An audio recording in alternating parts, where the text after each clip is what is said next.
पंचवटी में रानी सीता माने ही मन झांकाई त राम से अरज करई, राम से अरज करई हो।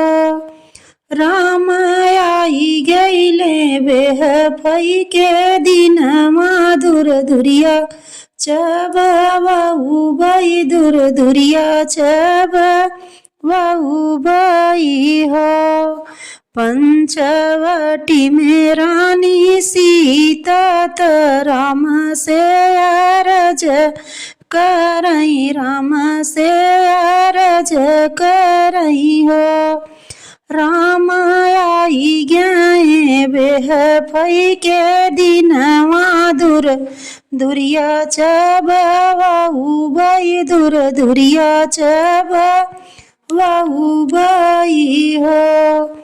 इतनी बचन सुने राम त सीता के समझावई त सीता के समझावई हो। सीता के थुआ के कुरवा लगऊ भूत कहाँ सोहागिन पहु भूत कहाँ सोहागिन पहु बेऊ हो। इतनी बचन सुनी सीता त बिहसी बिहसी बोलई बहुत हरसी बोलई हो। राम बंद मूल के कुरवा लगऊ बई बन में से सोहागिन त बन बिच सोहागिनी हो। राम कंद मूल के कुरवा लगऊ बई बनही बिच सोहागिनी बनही बिच सोहागिनी हो। इतनी वचन सुने राम त सीता से अरज करई, सीता से अरज करई हो।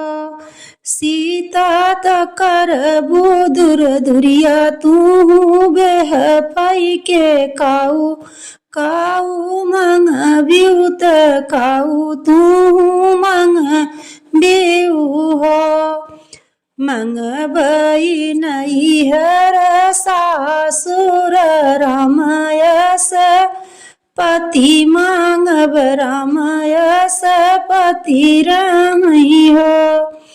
राम मांगी ले बई 16 सिंगार तलव कुशल लनवात लव कुशल लनवाऊ हो।